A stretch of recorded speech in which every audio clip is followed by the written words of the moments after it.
Well, this is Daniel Lambert, and I'm very happy to be here with my friend and former colleague Bill Cushing and our friend Chuck Corbisiero.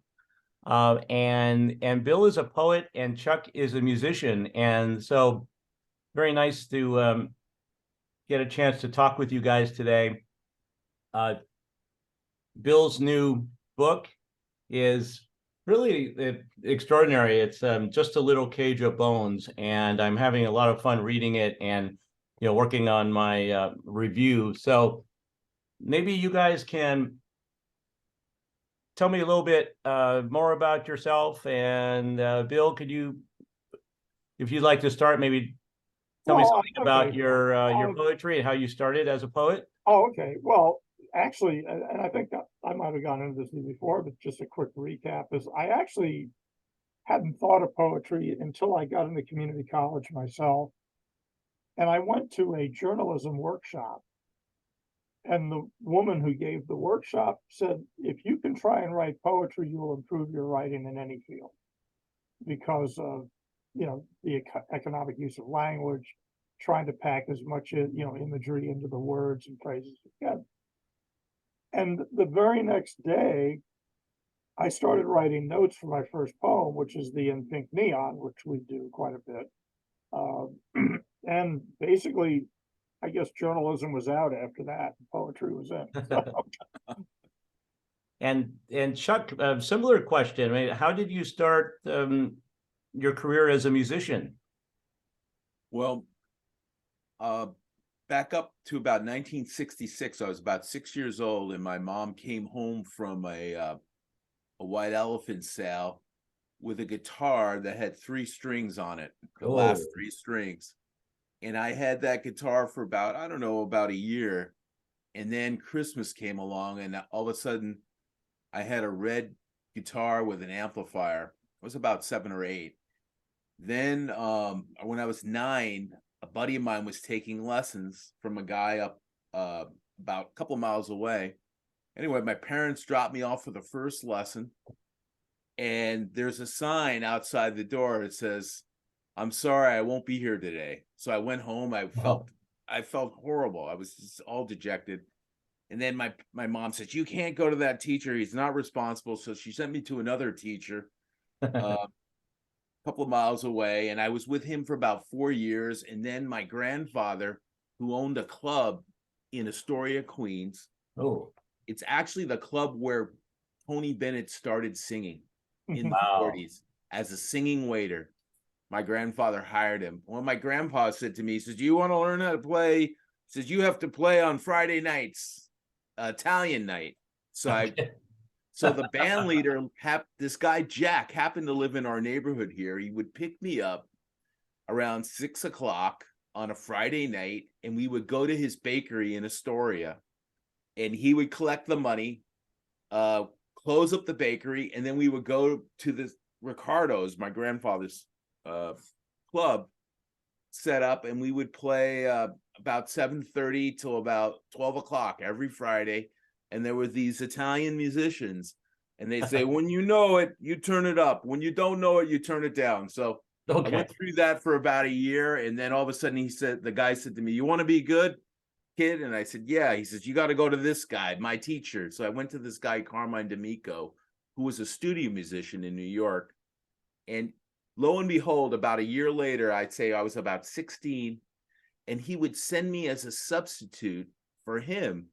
Oh. And I didn't know what I was getting into. And he'd say, "Don't worry, play by ear." So I would show up to these really posh gigs in the city, the Pierre Hotel, Carlisle, Cafe Society. And these guys with like plaid tuxes would be there. And they would play all these tunes from like the 40s and 50s, like big band stuff. And they would say to me, "Just follow along." And I would do the best I could. And then around the end of the night, they say, "Now you sing, right?" And I'd say, "No." And they'd say, "Well, you got to sing Proud Mary." And I couldn't do it. So I said, "I don't sing." Awesome. So anyway, long story short, fast forward, I go to college for music. And just when I got out of college, my dad says to me, "Hey, Jerry called me." Jerry was a manager. He managed all the big acts. He says, they need a guitar player for Eddy Arnold. Go to the conductor. So I go to the conductor's house in the city, and the guy says to me, you got to read the charts. So I'm reading all these charts that my dad used to, songs I knew from my dad, like Make the World Go Away, Yes. Anytime. These are all standards that every pop standards that Eddie sang. So the guy says to me, you got the gig. He says, meet you at Wow. LaGuardia Monday. He says, do me a favor, bring your acoustic guitar, your electric guitar, and your banjo. And I looked at him, I said, banjo? Oh my I God. didn't have a banjo. So I said to him, I don't have a banjo. I haven't played one in years. He says, well, I suggest you go and get one. So I ran downtown and I rented one. And so that was my baptismal by fire. That's wonderful. Thank you. That's a great story. I was thinking about a story of Lindsey Buckingham from Fleetwood Mac, where he was being introduced by this a member of the Jon Stewart, not the Jon Stewart that's on that's on late night TV, and he was saying, I listened to that first Fleetwood Mac album, 1975, and I kept thinking he's playing banjo chords, and then someone called Jon Stewart and said, hey, Lindsey Buckingham grew up, learning by listening to your records, and it was the Kingston Trio. That's right. Yeah, and he so. played a tenor. He played like a banjo tuned in a tenor tuning, and there's actually a guitar that is comparable to a banjo. It's a 4-string tenor, and so anybody who plays banjo usually can play ukulele and tenor guitar. So what I did was the opposite. I tuned the banjo when I got it. Somebody says, take that 5th string off. So I took it off. And I tuned it what's called Chicago tuning, and that's like a cheap tuning. It's the top 4 strings of a guitar, and so I learned how to play kind of like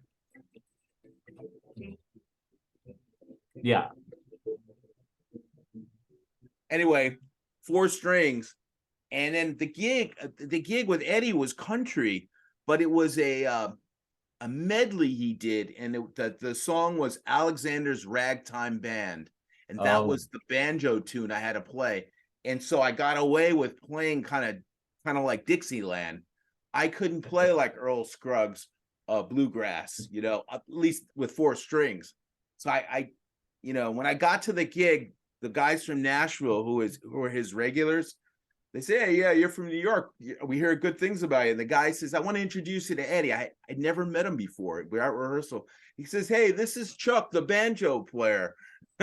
I turned red. I turned red because I didn't pull that thing out until, that one tune. And then I put it back as soon as possible. Anyway, I was with him for 10 years. So it worked out. That's great.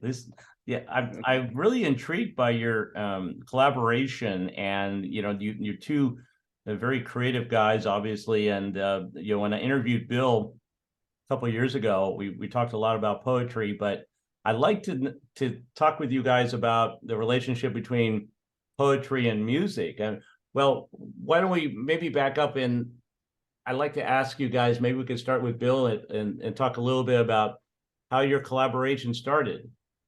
Well, that's funny. It actually, I guess it was 2016, 2017, maybe. I had my Miles Davis poem, which I was always a big Miles Davis fan. And it was published in this anthology. And we were doing several of the writers who were based in LA that were in the anthology. We got together and said, let's do a kind of a book launch for it. And I don't remember how I found Chuck, but I was on Facebook. I was looking around. I saw Chuck, who we had grown up across the street from each other in New York. So we'd known each other since the mid 60s, probably. Of course, I ended up leaving in 70, going into the Navy, and, disappearing after that. Came back slightly for a little bit in the mid 70s, but basically I was gone from New York. So I sent him a note on Facebook. I said, hey, I'm part of this book reading. You want to come join us? And he said, hey, cool, great, I didn't know you were in town. We got to, and it was so funny because after the reading, we stayed it was a coffee shop. Um, and we were talking, and Chuck said to me, he says, look, what would you think about getting together and I'll play music to your words? And I just told him right then and there, and I'm sure you can relate to this, is I said, Chuck, the one thing you never do is ask a poet if he wants to read his stuff in public, because the answer is always going to be yes. So you started this, just remember that. Yeah, that's So it's awesome. all his fault. Well, Chuck, would you like to add anything to that, or what did you think of Bill when you first heard his poetry? I hadn't seen Bill literally. When I was a kid, Bill was a little bit older, and so in '68, I had a garage at my house, and I was just playing guitar, and Bill used to jam with this guy, Robbie Ward. Awards, yeah. Yeah, he played drums and you play guitar and sang. Oh. So I came up with this idea. I said, can you guys play at my house and I'm going to sell lemonade? So Bill and his buddy would set up on my, I had this like makeshift stage in my garage, and he would set up and play with Bob. And anyway, it was great. My dad thought it was great. He couldn't believe. So fast forward, Bill leaves. I don't see him literally until he messages me on Facebook in 2016. And he says, is that the same Chuck that grew up on Warwick Avenue? And I said, yeah. Is this Bill Cushing? Wow. So he invited me down, and I'm listening to his poetry, and I'm thinking about Jack Kerouac. Yeah. And all the it always had like this very vivid thing in my mind about Charlie Parker and Miles Davis. Jack used to do these poems about Charlie Parker and about bebop. So when I heard Bill doing some of that stuff, I could hear the motifs, and I thought, I hear things in sound, or I see things in sound sometimes, and I automatically started hearing these things, and I said, well, I can't resist. I'm going to ask him. He's probably going to tell me no. There's no way he's going to want to do this. I said, why don't we try to experiment? Well, I'll improvise and play jazz, and you'll do your poetry. And I said, we're going to have to kind of adjust to each other. Right. I didn't want to throw him off. He didn't want to throw me off. And I was hoping I wouldn't drown him out, or he would, So we actually worked it out, and it's like another genre of music, poetry and jazz. And then sometimes I do interpretations of other instruments, similar to like what the Mills brothers did. I used to play for Don Mills, and Don would play like he was a trombone sometimes with his hand on his mouth, right? Yes. And stuff like that. So I do stuff like that on guitar, where I try to think, how would I be if I was a saxophone? How do I make this guitar sound, have more air, or how do I make it speak like a person?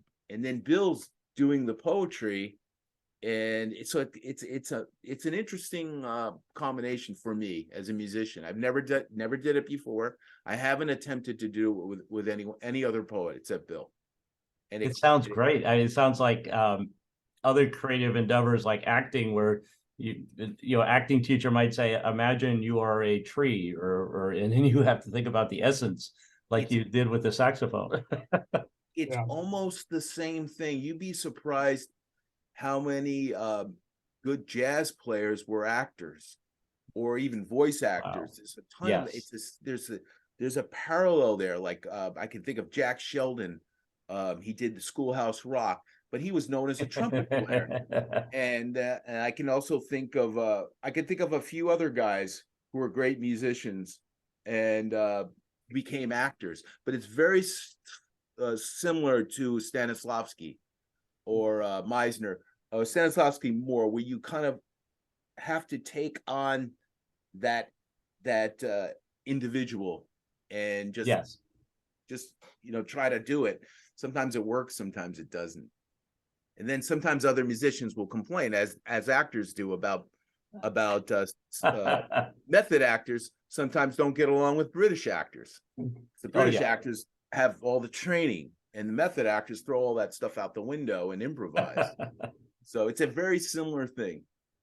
Yes. I'm happy you mentioned that, because I was just reading an article about Quentin Tarantino and how he portrayed the character based on Bruce Lee in his film Once Upon a Time in Hollywood, and then Bruce Lee's daughter did not like the way Bruce Lee was being portrayed as somebody who was a bit aggressive with the stuntmen on the Green Hornet, and how one of the stuntmen decides to challenge him to a fight, and they cut the fight short because Brad Pitt thought, well, this is Bruce Lee, he has this wonderful reputation, I don't want to soil that by having him lose a fight to my character. So in your book, Bill, you have some wonderful poems, and you have one that I particularly like that seems to have been inspired by one of my favorite movies, Casablanca.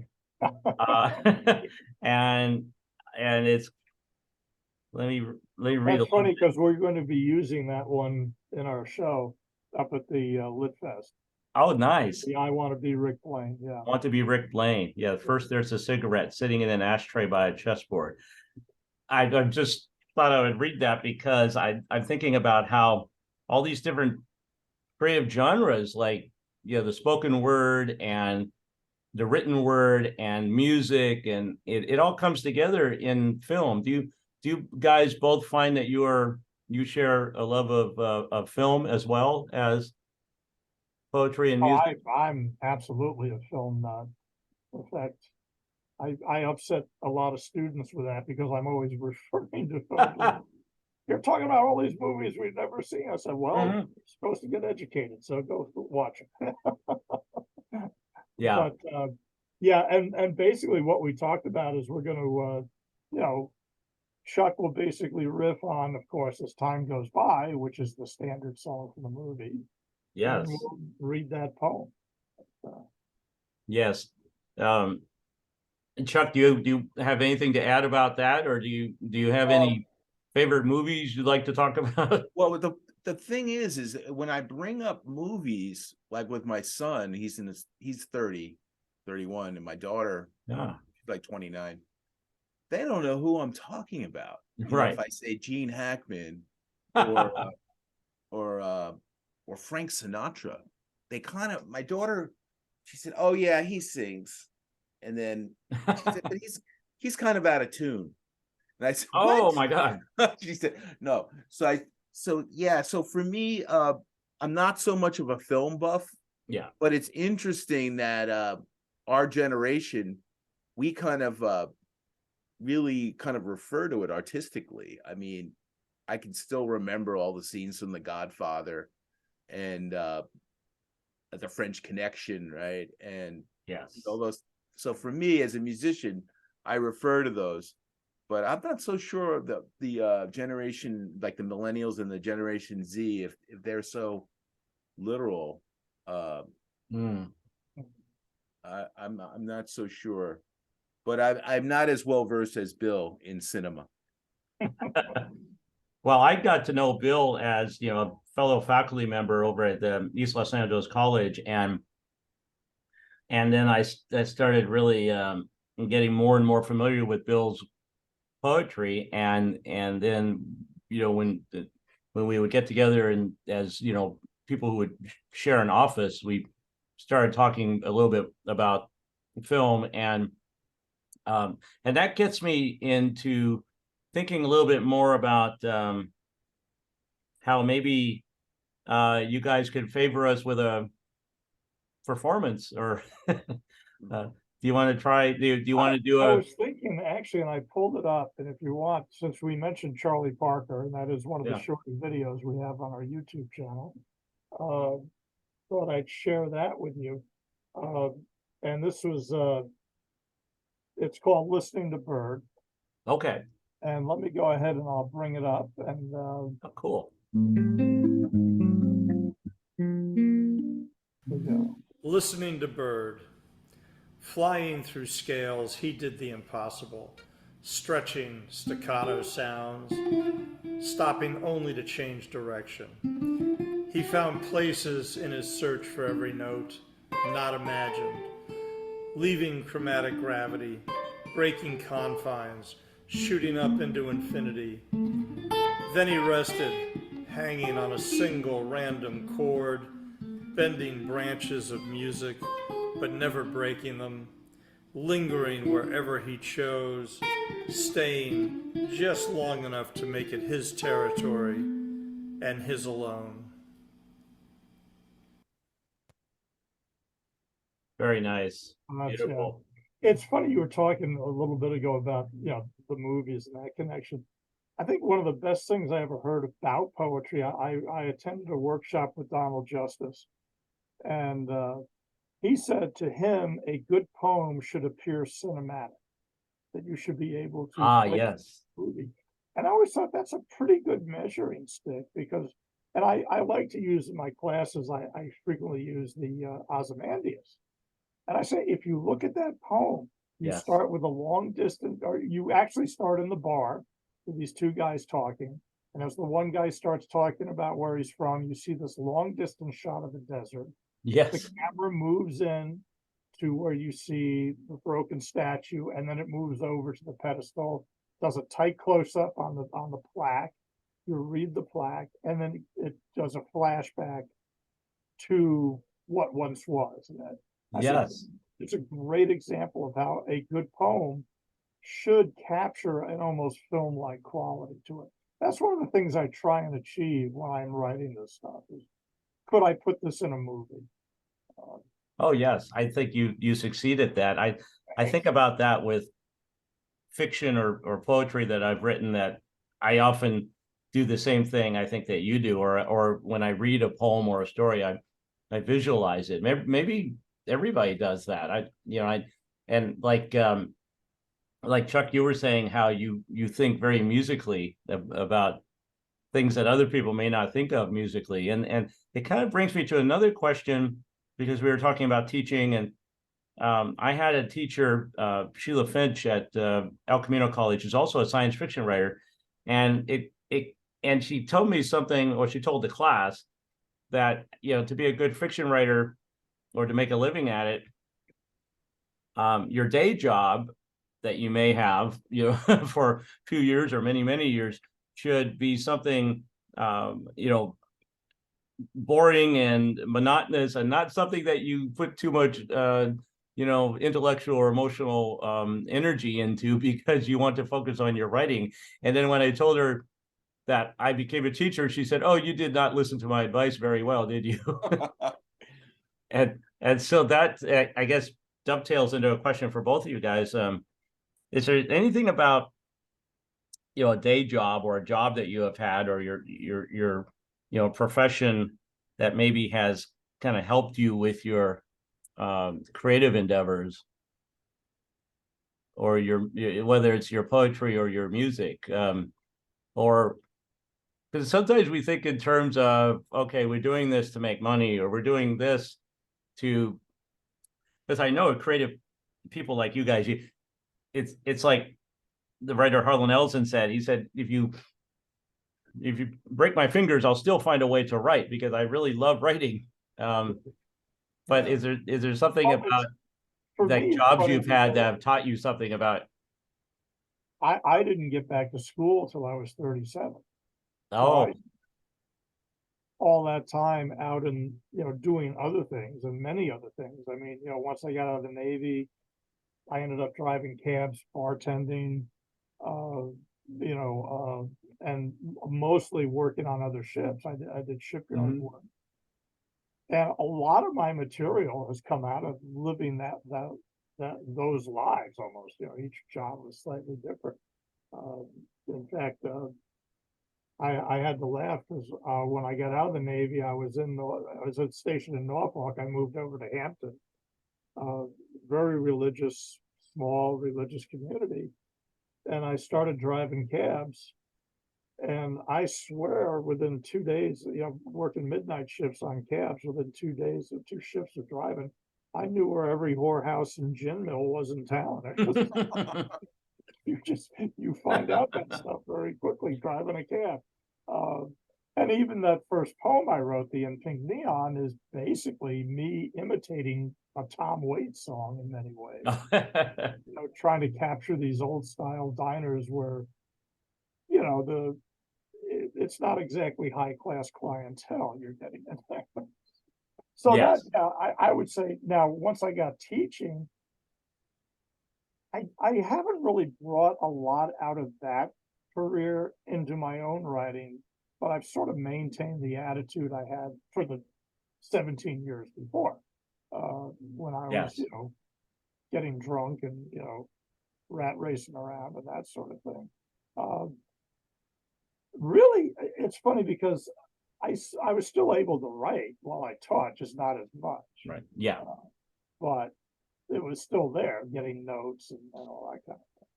So that would be my take to what you're asking me. Yeah, That's I mean, wonderful. certainly having lived the life I did gave me access to a lot of ideas and scenarios that I find, are still there.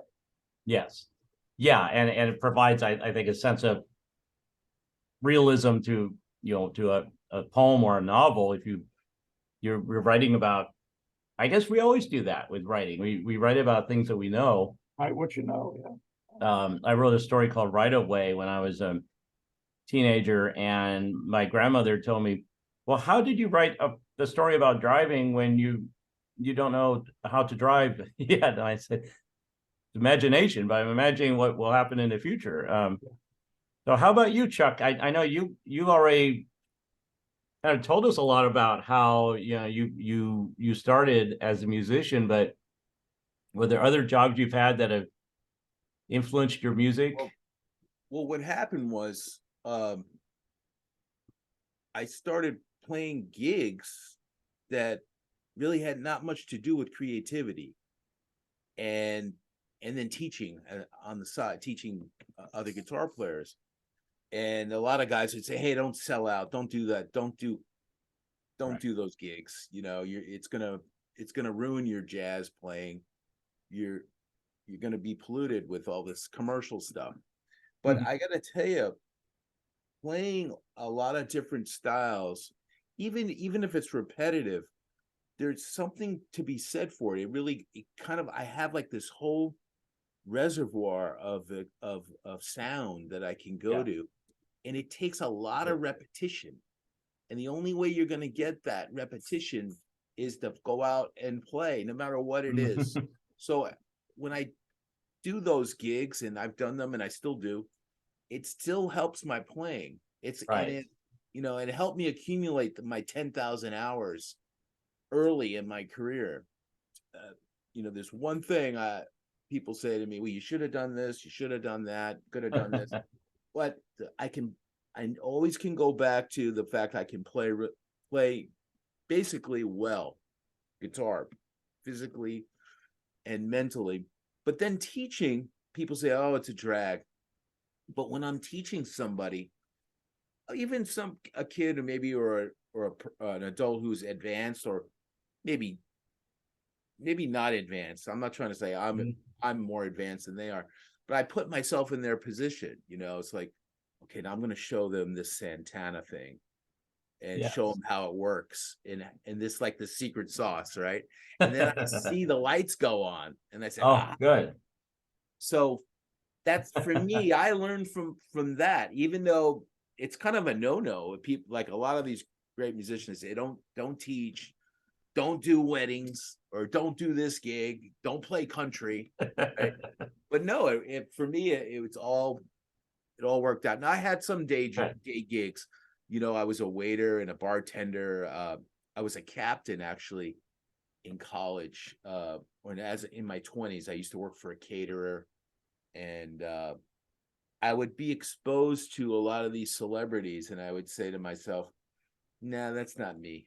I don't want to do that. I want to just do what I'm doing." And I was very, but I got to, see the public. And for a while I drove people.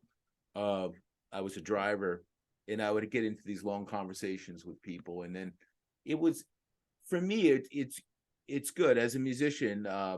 as an artist, just to kind of be introspective and then look at other people's, get a taste of their lives, and in my students too, and see, what they're going through. I think that's great. And I think maybe for teaching and for, creative pursuits, we learn from every aspect of our life. And I think a lot of us come from maybe broken homes. I know I was a product of divorce, and and I think that we learn a lot from that. And then I was also I did word processing for about 10 years, which was kind of a interesting but sort of dysfunctional company that I worked for. It was like the Dilbert cartoon, it come to life. But I'd like to ask you guys about your influences. Maybe I've asked Bill this before a couple of years ago, but are there any poets or writers that have inspired you to? And I think I bring it out in this book, is that I do mention Justice. In fact, the title comes from a line of a Donald Justice poem. And I have always admired Ferlinghetti. Now, I'm not saying I write like him. I wouldn't even pretend to. But I just love the way he plays with the musicality of language and his imagery and that sort of thing. And in fact, here again, the last poem in the book is about Ferlinghetti. So yeah, those would be two. Yes. But I love Philip Levine. I've always loved Gwendolyn Brooks. I think No. And once again, I don't know how much influence they have on my own writing. If I'm trying to replicate them, I don't think so. Especially Levine, because he's much more extended in his structure than I am. I would like to think I approach some of the imagery that Gwendolyn Brooks is able to pull off in her stuff. And then, like I say, the Donald Justice influence, I think, was a really big one on me initially, because he was really, and it's funny, kind of a side story, was when I went to that workshop, I brought that. I was just starting out. He was at a literary festival at my community college. And so I entered the workshop and I brought that in pink neon home with me as to have his feedback on it. And he was going through everybody's work. I said, yeah, this works, this doesn't, this, I get this, I don't. He gets to mine, he looks it over, reads it, he goes, that's pretty good. And I'm like, I was high for a week. Oh, that's great. Oh, He yeah. said mine was pretty good. I'm like, hey man, if Donald Justice gives it a seal of approval, I'm doing something right. So yeah. Yeah, But that kind of, probably be a big, but there's a lot I love Stephen Dobbins. I don't know if you're familiar with his stuff, but I'm sort of trying more to, very twisted sense of humor. And he's written some novels too, but he's more known for poetry. And Ed Dorn is another one out of Colorado. Read a lot of his stuff, but he's more kind of like Chuck mentioned, a Kerouac style writer, real stream of consciousness stuff. And I'm much more, hey, I come from a Republican family. I went to military school. wow. I'm too rigid for that sort of stuff. But I do enjoy reading their stuff, and hopefully some of it rubs off. Yeah, I think if there's a point that Stephen King makes in his book on writing about how you really need to do a lot of reading to be a writer, and I've always heard that in writing classes, and it's true. And how about you, Chuck? Do you find particular musicians that have influenced you? Well, I came up listening to little 45s. I had this little record player. I'd go out, run around the neighborhood with this thing. I would have it in the driveway, and it would be playing like the Beatles and stuff like that. This is like 68. And then my dad used to just play these long playing like 33s. They were like Sinatra albums, Yes. And it was real dark stuff. It was real like down and out. And then he would sometimes recite the lyrics to me, and then what do you think of this? And he would talk like Only the Lonely and all these tunes.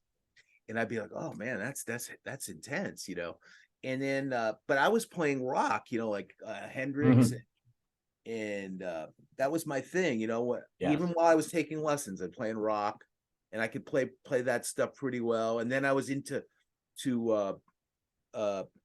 Led Zeppelin, I could play all those tunes, Stairway to Heaven. But then when I got my teacher, the jazz guy who was doing all the sessions in New York, and he was doing Sesame Street at the time. Oh. And I actually went to the sessions in the city. Wow. And watched Joe, I think it was Joe Raposo, who composed Being Green. And I was in the studio with these guys, and I would be the guy who would get the coffee or bring the guitars in for my teacher. Yes. And then I would go home and I'd say, wow, this is the real deal. So my teacher said to me, he says, you got to learn how to play like Wes Montgomery. And Wes Montgomery could play all these things like he was in orchestra on the guitar, but he played with his thumb. Oh. So my teacher said to me, he says, you got to learn, you don't have to play with your thumb, just learn how to do it. So I learned how to play with my thumb, and then it was like an epiphany. And then that's all I wanted to do for a few years. And I became really good at that. Yeah. And so I would say that Wes Montgomery, believe it or not everybody knows who he is, but he was one of my major influences. And then when people see me play my technique, they say, oh, you play like Wes. And nobody really plays that way. Or at least they don't play that way believably. I end up doing it, but I do it differently than him, but it sounds very similar. And so that's basically where I'm at. But then I guess I have my own style too. So he was my biggest influence. No, I think that's the same thing probably with writing, that maybe Bill would agree that maybe in prose writing a little bit more, but your first few thousand words, or you tend to write like the people that you admire, and you need to get that out of your system for and then you tend to develop your own voice after that. And so what I wanted to say is that Ray Bradbury in one of his books said that he never went to college, that his teacher was basically the library, that he spent a lot of time in the library where he would have old-fashioned books that millennials may not think about very much. They might think about going to their cell phones for information, but this was back in the day, so to speak. But do you guys think that you learned more maybe out of school than in school, or did you or if I gotta say, for years before I returned to school, I used to say the last place you get an education is at school. Because and here again, in fact, it's kind of funny is that when I worked for one of the companies I worked the most for, was actually a Greek shipping company. They were stationed out of New York, but I was on the electricians crew, and they always called me the professor because I was always reading and I was taking notes, and I would go out to the art museums whenever we were in another city, and they were like, who is this guy? But yeah, I read a lot. In fact, when I went back to school, I remember one of my first teachers, my first English teacher, but which, by the way, I should have mentioned him. He was also a big influence on me. But we would sit and talk afterwards, and I'd mention, I said, well, I loved Anthony Burgess. He goes, who the hell reads Anthony Burgess?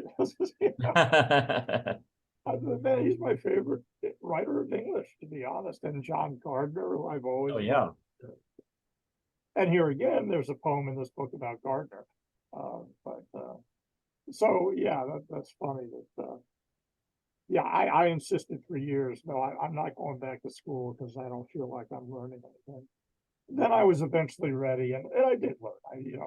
Once I was willing to go along with it and pull out what's useful, and it's kind of like you're in writing workshops, Yes. You ignore the stuff you don't care for, and you take what's useful and bring it with you. As it should be, probably. I think it's sort of almost like I tell my students, it's like when we do peer review sessions, there's a line in Alcoholics Anonymous, which of course they think that, I'm an alcoholic. And I say, well, not to disparage people, who are alcoholics, because my own mother was, but I was lucky enough to be able to be admitted to an Alcoholics Anonymous meeting because I was writing an essay about it. And, they were very kind to let me in. But one of the things that they would say is, take what you need from this meeting and then leave the rest. And Yeah. I think that was good advice. But so same question for you, Chuck. Is there something in school that maybe you found that was useful for your career or your creative endeavors, or did you have you learned mostly out of school? I would say it's the school. When I got to CCNY, I did my last 2 years at the City College in New York, and I had done a couple years at other schools, and I transferred in. And I have to say that I was really skeptical about getting a degree in music or a Bachelor of Fine Arts. And it's almost like becoming like a lawyer. I mean, the amount of classes and different things you have to do. I mean, I took calligraphy at one point because that was an elective that they wanted us to take, music copying. But my teacher had studied in Rome, and he talked about how the fact that he had studied at the Vatican, and he was left-handed. He was a left-handed calligrapher. This guy could really do beautiful. He had it all down, but he said, they tried to undo it and make me right-handed. He says, but they couldn't convert me. So I got something from college that I didn't want to do it, but right. I got out of there quickly. Let me put it that way. Got my degree. They were talking about coming back and doing my master's of fine arts in arranging, and I was like, yeah, okay. And I split and I went on the road, but it kind of finished me off, and I was exposed being at CUNY and being at CCNY.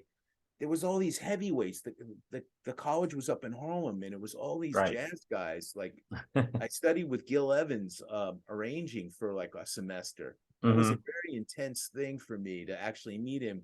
So, and then I met John Hammond, the producer, and then John Lewis, the pianist, jazz piano player from MJQ, was my music history teacher. And then Gunther Schuller was there. He was the kind of a far out cat too. So I got a good college worked out for me. It just, but I could see how it might not. I didn't go to Queens College on purpose because there was this guy, Dr. Berkowitz, there, and he had written all the books on sight singing. And everybody, all the guys would say to me, "Don't go to Queens. He'll destroy you." Because you had to take these musicianship classes, right? Yes. And you had to be proficient. So I didn't go to Queens. I ended up going to City, but I'm sure I would have liked Dr. Berkowitz was a great guy. He wrote all the books. Even Juilliard uses his books, but I dodged a bullet there because I almost went to Queens. I'm being facetious, but all the musicians out there from my era probably know who I'm talking about. Yeah. He was a great guy then. Well, there's some professors that get the opposite reputation. Like, Bill was mentioning Anthony Burgess, and I'm thinking I'm a big fan of science fiction literature, and this author Harlan Ellison I often mention, who was also a screenwriter. He had said he had this one professor, Dr. Shedd, and Dr. Shedd was at the University of Ohio, I think, and Ellison took a creative writing course with him, and Dr. Shedd told him, if you ever get your stories finished, they will never get published, and if you ever get a story published, you're never going to make money at it because you just don't have talent as a writer. And Ellison, when he became a professional writer and had a book published, every time he had a book published, he would send a copy to Dr. Shedd as revenge. So he was heavily into revenge, I think, to paraphrase a Stephen King story. But well, I think that I can't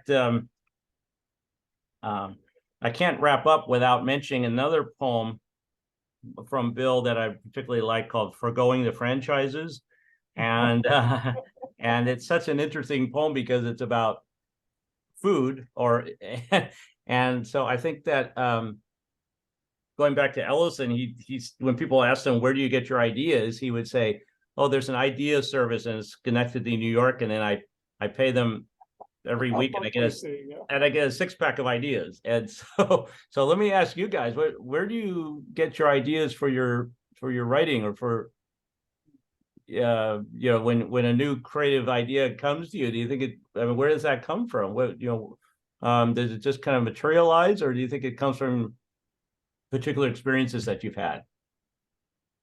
Well, I would say everything comes from some experience, whether it's on the periphery or involved in it. And I always loved, here again, I went to a talk by Philip Levine one time, and one of the people there asked me, he said, "Well, where can I find ideas for writing?" He says, "Look out the window." Yeah. And Right. that's true. It's like, I think one of my favorite poems from the new book is, and Chuck was actually partly responsible for it, was the first work, because we had gotten together and we were talking, and I mentioned, I said, yeah, my first official job that I got paid for was working for this neighbor of ours who was an older man at the time, and hobbled by emphysema, and I Oh, would yeah. take his trash out and shovel his walk and stuff. I said, man, I should write about this guy because he was such a big influence. I mean, and I can almost imagine the image people must have had is, here I am, this 13, 14-year-old kid sitting on the stoop with an 80-year-old man who's chained up to an oxygen tank, Yeah. basically. And, him telling me stories about when he was in Europe and that stuff. I was like, man, this is incredible stuff. And it never dawned on me till Chuck and I had that conversation. I said, geez, I got to memorialize this guy. He was my next door neighbor, Bill. So Yeah. I live next door Wow. to Juan Kunzla. And when they would go his wife was, I believe, from Switzerland. Yeah, she was. So he was from Basque, from Spain, and the Basque region of Spain.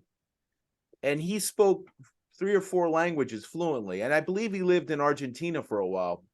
But he spoke German, Spanish, Basque, English. And when Bill went away, I inherited the job. Okay. Taking care of the shoveling the snow, and they would always bring me chocolates from I think from Switzerland. Remember? Nice. Yeah, but it was like I inherited. But when Bill did the poem, I was like, oh man, it was exactly as I remember Juan.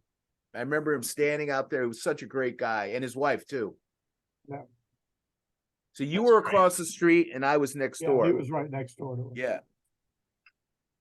It sounds like a novel right there. It sounds like the beginning of a novel, or a wonderful story.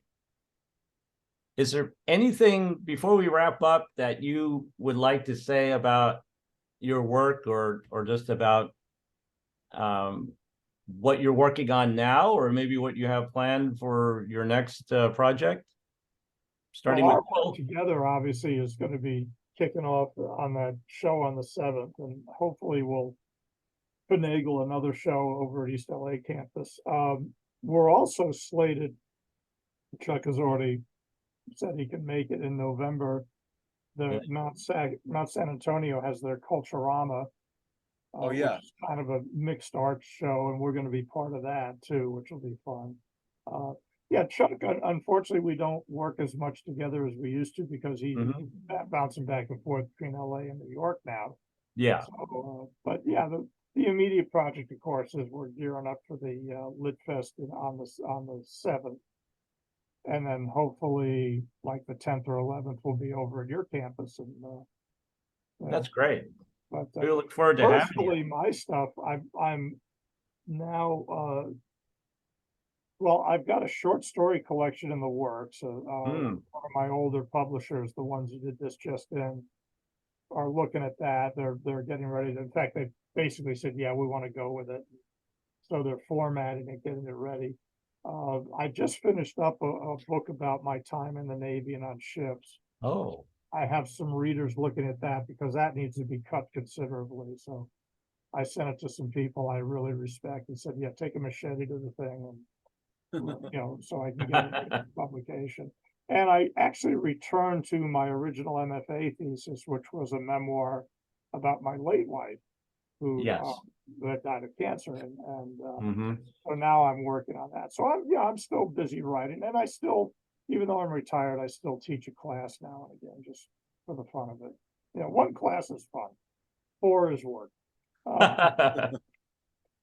Well, how about you, Chuck? Do you have anything on the horizon that we should know about? I'd say that there's really nothing other than what I'm going to do on May 7th with Bill, and Nice. then on Wednesday or Thursday we're going to be at East LA College, Mhm. and May 7th we're going to be at the Pasadena Lit Fest. Oh yes, I remember that. Yeah, and they changed the name. Bill, what's the new name of it? It's now the Lit Fest in the Dina, because it's in Altadena this year. Yeah.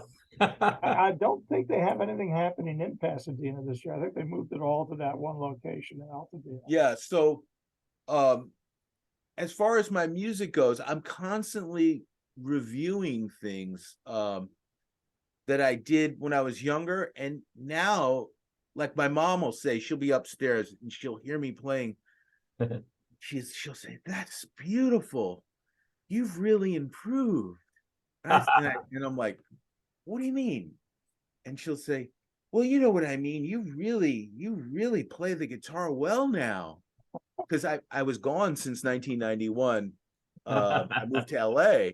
Sure. And so I've been back since 2020, since March 2020. I'm here about 2/3 of the time and about 1/3 of the time in LA. So Mhm. my mom said that to me, and I kind of like think to myself, well, what am I doing here? What's different? And I think there's no pressure. I'm retired now, Ah, yes. and I just can wake up. I go through I have books of jazz standards here, and Oh, every day I pick one or two and I record them, and then she hears it and she'll say, "You need to clean that up a little bit," or something like that. So she's like the eternal swim coach, right. she's not a musician, but she'll say, that middle part, slow that down a little bit. Anyway, so I that's want to dovetail off that. Yeah. It's funny because now Chuck knew my dad. My dad was an engineer, was in the Navy for years, very stoic guy. And of course, he was, I went off and became a writer, which, and I always thought, I wonder what he feels about that. And it was Yeah. only after he died, and one of his best friends came up to me at the memorial and says, your father has been sending me your stuff for years. Oh, wow. So he never actually came out and said what he thought of my work. But then I found out later, Yes. he's been sending this to all his friends, basically Yes. bragging about his kid. And I was like, that's, that was a nice, affirmation of what I was doing to me. Yeah, that's a Believe beautiful. me, getting a that's beautiful. compliment out of my old man was not the easiest thing in the world. No, it really is like Chuck said. I mean, beautiful story because I can relate to that. My father worked for the phone company for over 35 years, and he, when I would show him one of my stories or poems published in a magazine where maybe I would get paid in free copies of the magazine that would maybe not be there in a year, it would fold. He would say, "Well, that's pretty good," and I would think, "Pretty good, but how can I get a better reaction from him?" And then years later, like at his probably actually at his funeral, I had friends saying, your father would always brag about you and show us your work, and it's amazing. So I can really identify with that, Bill. Yeah. So maybe parents sometimes are more comfortable about bragging about their kids to other people than praising their kids. I don't know. Yeah, I think that's And it's funny because I don't know how deep into the book you are, but a lot of father-son stuff is showing up in this book. Yes. Yeah. And it's such a tricky relationship. It's Oh, yeah. it's the stuff of myth. Always. I thought if you're going to wrap it up, I'd like to really just share one more piece of ours Oh, I'd love to hear it. with you. And I thought what I picked was a little bit over a minute. It's one of the longer videos we have on the channel. But Chuck and I grew up on the water. And of course, in fact, we've already set when he's in town that Tuesday, we're going out on the boat and go sailing. Nice. So, because I belong to a club here where I can rent boats for a very good price. And this one, just as a teaser, I can tell you somewhere in the middle, you will actually see a picture of a sailboat that just about everybody in our age from that town cut our sailing teeth on. This was a boat that everybody loved. So let me go ahead and I'll put that up here. Yes. Oops, I'm sorry. Go to the share screen thing. Okay. Down in full screen. And also, just a note on this one, I dedicated to Joseph Conrad because actually one of the last lines I basically stole from his from the novel. I can't believe I'm forgetting the name now. One of his most famous, the one that Apocalypse Now is based on. Oh, Heart of Darkness. Heart of Darkness, yeah. Anyhow. Sailing for Joseph Conrad. I have always taken the 4 a.m. watch, those 3 hours before dawn when, inhaling the moist sweetness of a new day, we awake and escape last night's darkness, leaving technology to experience quiet and primitive satisfaction. The ocean rushing underneath, its volume dependent upon current hull speed, spills a phosphorescent wake, the only natural source of light besides the moon. Rolling up and down, swaying into balance on the balls of my feet while cradling the warmth of a mug's contents. Soon, an orange sliver appears and grows as the sun finds the seam in the weld that fixes sea to sky.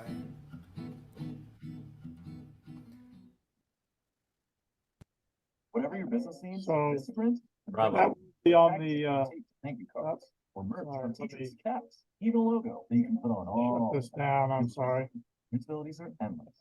New customers get 25% off. All right, sorry about that. That's okay. That was beautiful. But, anyway, Well, yeah, thank you. we'll that one as well.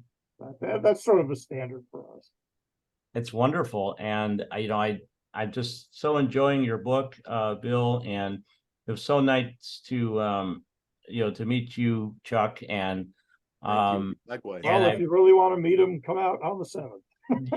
yeah, because it would Say really be hello.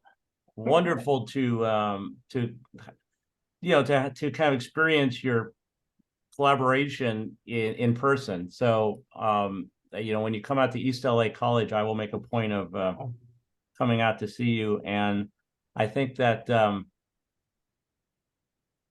everybody should go out and get a copy of your book on Amazon.com. And I'm thoroughly enjoying it. And I just want to give you my deep thanks to Bill Cushing and Chuck Corbisiero for spending this time with me. And I wish you both a very happy National Poetry Month, or at least the few days that are remaining. And really hope that we can talk this way again soon. Great. Our pleasure. Well, we'll come back and bug you later. It will be a pleasure. Thanks, Dan. Thanks so much. Thank you.